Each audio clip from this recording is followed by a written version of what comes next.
vous en êtes venu comment à faire de l'astrologie? J'ai commencé en 66, 67. Je crois que un de mes premiers livres, ça a été Marabout Flash sur l'astrologie. Et puis j'ai découvert aussi un vieux traité d'astrologie de 1935 dans la bibliothèque de ma grand-mère. Chocolat. Oh là, Voilà. On va le mettre tout de suite. Comment? On va le mettre tout de suite? Vous n'avez pas utilisé quoi avec l'ouvrage de Maurice Privat, je sais pas si vous avez entendu parler de Maurice Privat. Non. C'est un ouvrage qui est paru en 1935. C'était dans la bibliothèque de Oxford. De ma grand-mère. De votre grand-mère. Parce que Marabout Flash ne donnait pas des calculs. Et comme j'étais pas très doué en calcul, je sais pas, pendant l'année 67, oui c'est ça, 67, c'était à peu près au moment de la guerre des 6 jours, l'ouvrage de Privat était suffisamment simple, et finalement j'ai acheté tout de suite des éphémérides, et puis je me suis lancé dedans, ce qui fait qu'au bout de quelques mois, quand j'ai pris mes vacances en Israël, j'ai commencé à interpréter des thèmes pour des gens de la région. Donc, mes premiers thèmes, je les ai interprétés en allemand, je crois. À l'époque, je ne parlais pas encore hébreu, donc je faisais des thèmes en allemand. Et puis, à la rentrée 67, j'ai pris contact avec une association astrologique qui s'appelait le CIA, le Centre international d'astrologie, qui avait des réunions 2 fois par mois à rue Lascaz, dans le 15e arrondissement de Paris. Et puis, je me suis, comme ça, immergé dans un milieu astrologique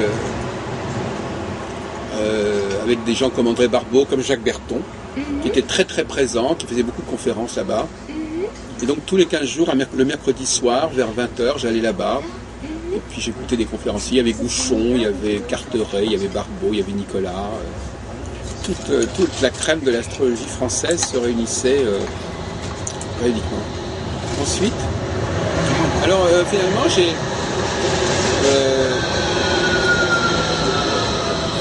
je me suis aperçu très rapidement qu'il y avait des recherches à faire. Pour moi, l'astrologie, c'était un domaine de recherche. Oui. Donc j'ai très peu... C'était un domaine de recherche, c'était pas un domaine de consultation. Non. D'accord. Parce que justement, je me suis aperçu assez rapidement qu'il y avait des choses dans la tradition astrologique qui clochaient. J'ai rapidement dissocié la théorie et la pratique, parce que je me suis dit, comment peut-on arriver à une pratique avec des données qui sont aussi douteuses, oui, aussi incohérentes. Et par conséquent, je me suis dit que la pratique ne prouvait pas la théorie. Oui. Alors, moi j'aimerais vous poser une question, parce que j'ai lu le traité d'astrologie d'Ibn Ezra. De qui? De Ibn Ezra. Oui, ah oui, Ezra, que j'ai traduit. Voilà, que vous avez traduit. Et j'ai été très surprise de trouver sous la plume d'Ibn Ezra des visions, des images, quand il dit les signes. Il parle des constellations d'une façon imagée et poétique. Et très souvent, il fait intervenir la notion de psychologie, presque de compassion avec les figures visualisées parfois. Par exemple, parle de gens en colère, de gens qui veulent faire autrement et qui ne peuvent, des personnages à qui ils prêtent, l'espace d'un instant, un petit flash, une intériorité. Ah oui, moi et il me semblait que là, il pouvait y avoir une ouverture vers la consultation. De par ce fait de se mettre à la place d'un personnage finalement. Oui. Ça m'a échappé. Ça vous a échappé? Oui. Mais j'ai traduit, peut-être que j'ai pas compris tout ce qu'il disait. Oui. Ça a creusé. Ce qui est intéressant chez Ibn Ezra, justement, dans les 2 traités que j'ai publiés, c'est qu'il y en avait un qui essayait de comprendre l'autre traité. Oui. Il y avait un traité pratique et il y avait un traité théorique, le traité des fondements, qui c'est de comprendre la raison d'être de tout le discours de l'astrologie. C'est lui qui dit, Ibn Ezra, que c'est très conventionnel, en fait, que c'est des conventions qui ont poussé à établir des données symboliques. Vous parlez de lui, c'est ce qu'il dit? Il me semble, je demande. Je vous demande, est-ce que c'est lui qui dit ça? Je l'ai lu sous la plume d'un ancien, que c'était de pure convention l'astrologie. Je ne sais pas s'il a écrit ça. Moi, je suis assez d'accord là-dessus, mais je ne suis pas sûr qu'il l'ait dit. À moins que moi-même je l'ai dit dans mon introduction de façon personnelle. Je ne me souviens plus de ce qui revient de mon introduction. Mais et vous souscrivez à cette idée vous-même, Moi, Véronique je souscris Lorimier? à cette idée, oui. Oui, oui. Actuellement ou depuis toujours? Pas depuis toujours, mais très vite. Ça m'est venu très vite, cette notion-là. Parce que j'étais amenée à l'expliquer en cours de manière purement comme une convention, effectivement. Pour expliquer, Mercure est rapide parce que il a un pas rapide autour du Soleil, oui. parce que bon, des choses, des analogies, quoi. On établit une convention, on dit, ben voilà, le Soleil est le plus brillant, donc c'est le roi. Mercure est juste à côté, donc il a telle et telle compétence. Oui, c'est des conventions. Sur des conventions. Et alors, à votre avis, donc moi je suis assez d'accord sur cette idée d'une astrologie qui naît sur le base d'une convention, mais comment s'est-elle perpétuée en fait? On peut dire, est-ce que vous croyez qu'à un moment donné, ces conventions ont pu s'ancrer dans le psychisme humain, par exemple, ou dans l'inconscient collectif? On serait passé du culturel au naturel, enfin de quelque chose de convenu à quelque chose qui serait héréditaire, par exemple. Moi, je crois que non, je ne pense pas. Je pense que c'est basé sur toute autre chose. On fait quelque chose, on poursuit un raisonnement logique à partir des conventions. Ça nous libère, ça nous aide à rêver. C'est exactement la même chose que dans Freud, quand il dit le rêve permet au dormeur de continuer de dormir. Il a un fonctionnement logique qui le rassure, parce qu'il y a des stimuli énormes qui viennent pendant le rêve, mais des stimuli de l'inconscient. Et face à tout ce bombardement de stimuli, l'homme élabore un rêve. Non, c'est pas vous, c'est pas vous, c'est la tour.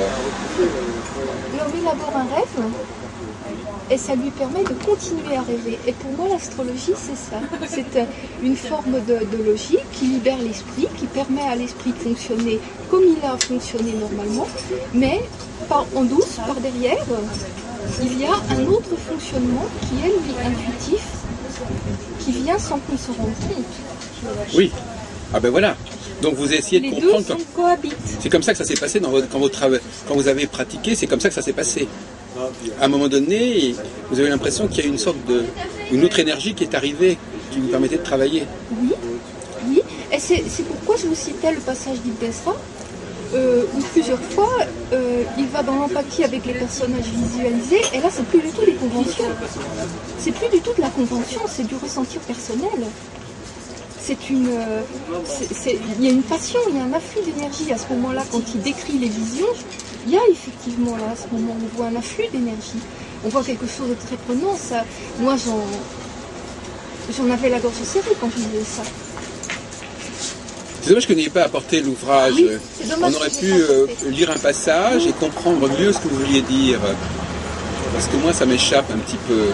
Mais vous voulez dire quand il parle d'une planète ou d'un aspect? Il parle des signes. Des signes. Quand il décrit les signes, Voilà. alors il décrit tout ce que ça donne au niveau du physique, au niveau de l'état général de la personne, mais il les décrit aussi par rapport aux constellations. Et quand il décrit les constellations, et quand il décrit les personnages qu'il voit dans les constellations, là, il y a autre chose qui vient. Vous appelez les personnages, les métiers, Oui, quoi, Oui. les personnages à partir desquels s'élaborent les constellations. Oui. Les visions dans les constellations.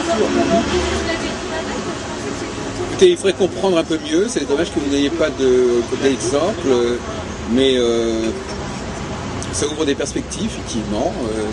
Donc, effectivement, j'ai publié en 77 cet ouvrage. J'avais 30 ans à l'époque. J'avais déjà publié un peu avant Clé pour l'astrologie chez Segers. Ça avait été une grande satisfaction. C'était un ouvrage. Vous avez la collection dans les années. Je ne sais pas si vous vous souvenez de cette collection Clé pour. Il y avait Clé pour le marxisme, Clé pour la linguistique. Une collection qui, dans les années 70, avait beaucoup de succès.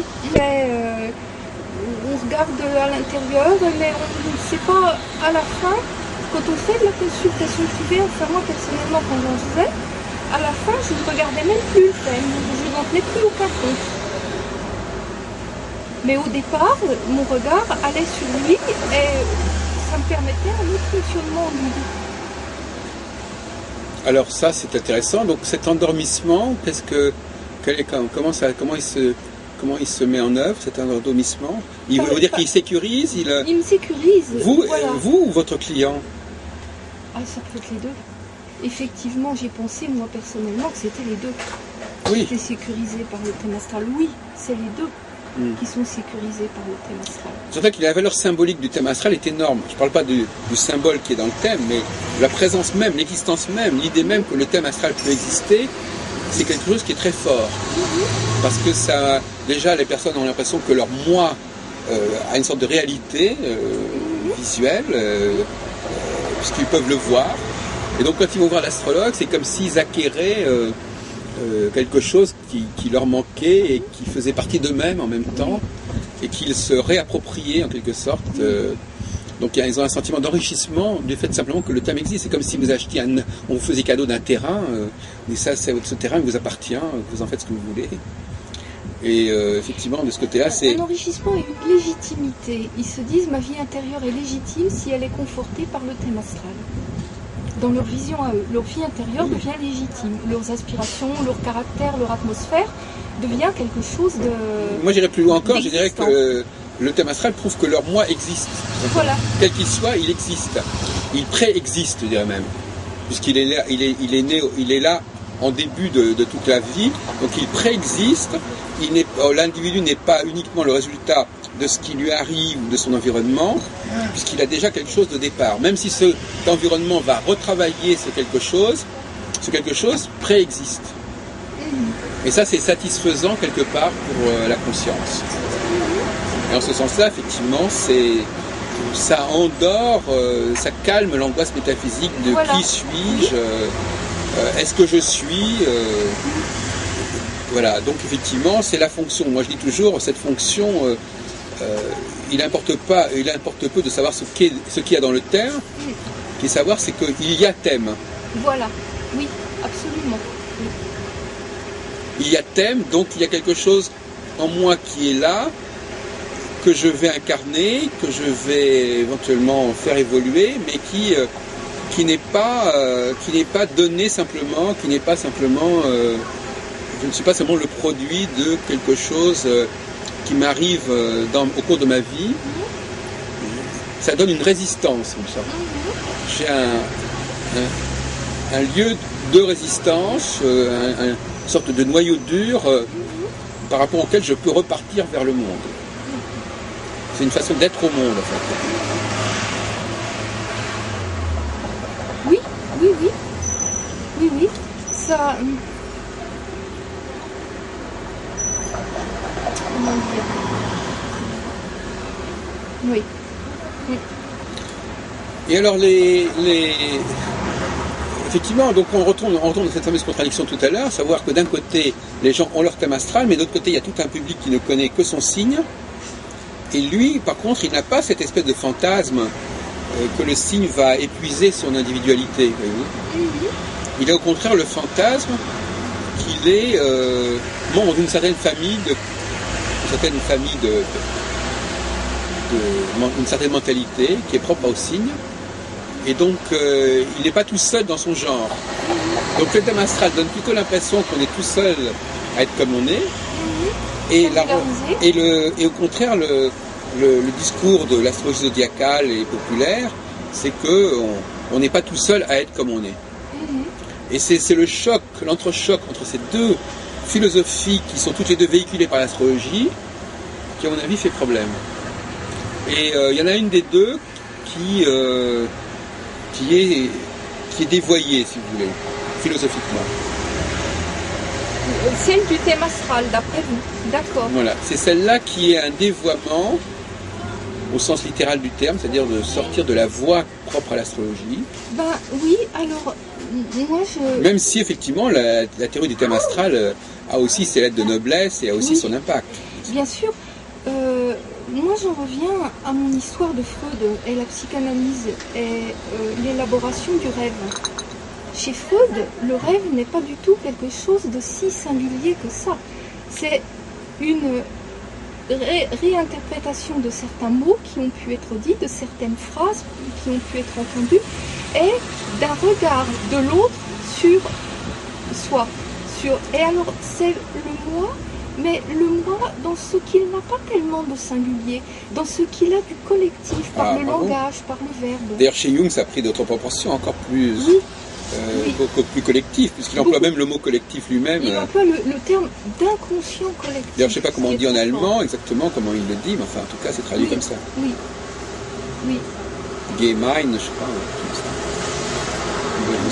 Moi, je ne connais pas la langue. Oui, enfin, il faudrait quand même revoir le terme exact utilisé, parce que les traductions sont toujours un peu fautives. Mais ce que vous dites est très intéressant. Bien évidemment, comme Lacan dit que, bon, de toute façon, le langage, c'est pas individuel. Le langage n'est pas individuel. Et le thème astrologique, même le thème singulier, n'est pas individuel. Et moi, c'est ce qui m'intéresse aussi. Oui. C'est dans le fait que c'est un langage. On endosse quelque chose qui est du domaine du collectif aussi. Bah oui, d'une certaine manière. Quand on vient donner une valeur à l'ascendant, par exemple,